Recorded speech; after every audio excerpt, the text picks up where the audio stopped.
Hi, this is Tim of the 1916 Company. Welcome and thanks for logging on. If you love this watch, email us tmosso@the1916company.com for purchase pricing and availability questions about this watch. So today we're discussing the Audemars Piguet Royal Oak Offshore. This in grade 5 titanium and gray ceramic is a large version of an already large but beautiful watch. Since 1993, the Royal Oak Offshore has proved that you can be both big and brilliant with fine finish as well as a bold and expressive attitude.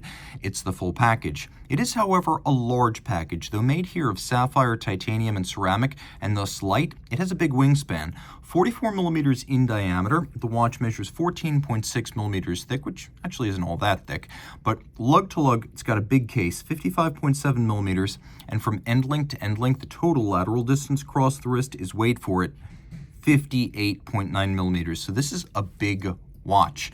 Now, the rubber strap, which was once a feature of the divers but has gradually migrated across the Royal Oak Offshore range, it is easier to wear on the strap than on some kind of a bracelet or even leather. The strap is always supple. It doesn't need to be broken in. You can see on my wrist, I could probably wear this. I would say the best match would be a wrist of 17 centimeters circumference or larger, but especially with a little bit of scale and distance, you could see how this might actually work on a 16 centimeter circumference wrist. If your priority is size and stance, it's not going to embarrass you, so consider that. The watch features this lovely matte style strap that is fixed to the case using screws and bars, which I always like to see on an expensive watch because it is more secure than spring bars. And then the little plots are visually extended by strakes in the strap. It has a very granular texture when you're close to it. You can even see how the bevel of the lug hood continues down the side. Attention to detail is strong. You can see this is a brand new AP factory strap in brand new strap condition. We've got a simple matching pin buckle that includes some polished highlights, but is primarily media blasted and brushed satin. You can see it too is titanium. Grade 5 tie is the good stuff, so it is more scratch resistant than steel, but it's also hypoallergenic and lighter than steel. We have separate crown guard structures, and you can see they are fixed by screws, so they can be removed if they're gouged. The hood of the chronograph pushers, as well as the shoulder of the crown, gray ceramic to match the scratch-resistant gray ceramic bezel. And you can see that the crown here is a screw down. The watch is 100 meters water resistant. The outer face of the crown is polished, and then the flanks are satinated. So attention to detail is strong even on ceramic components. You can see the outermost face, the bezel is satinated, the flank is polished, and then the top vertical satin as though it were made of metal. There is no loss of attention to detail or hand finishing for the use of titanium and ceramic. You get the same standard of finish you would receive if this were a full steel Royal Oak or Offshore.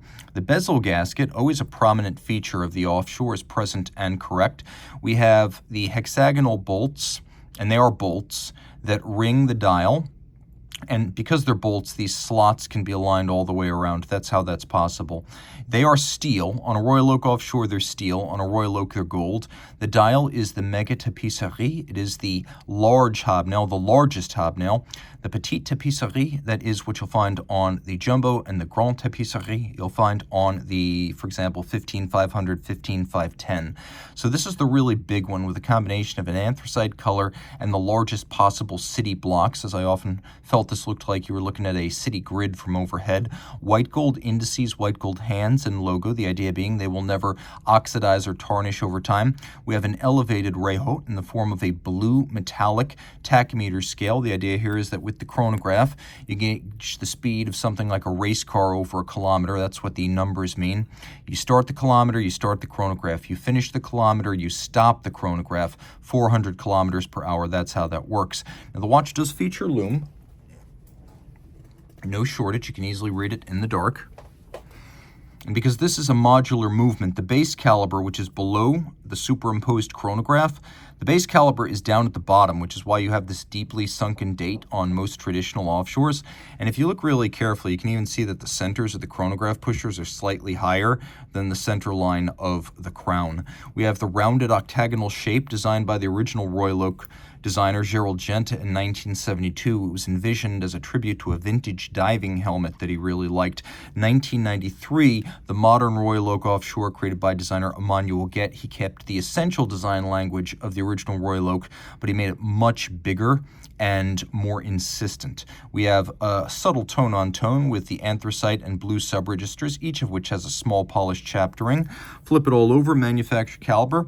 We have a 3126 with a 3840 Dubois de Praz vertical clutch chronograph module, which means thanks to the vertical clutch system, the chronograph always starts without any jump or stagger. It's not a lateral clutch. We have a gold skeletonized and blackened winding mass.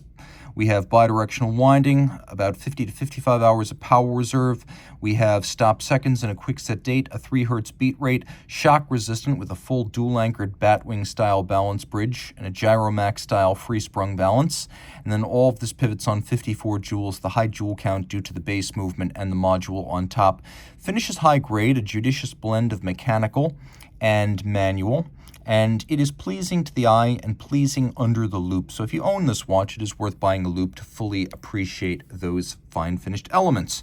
And if you love this watch, you should also know that due to the screw-down crown, it's 100 meters water resistant. So being loomed, automatic, 100 meters, and on a rubber strap, this is a full-service sports watch for late summer 2024. Reach out to Team Mosso at the 1916company.com for purchase and pricing details.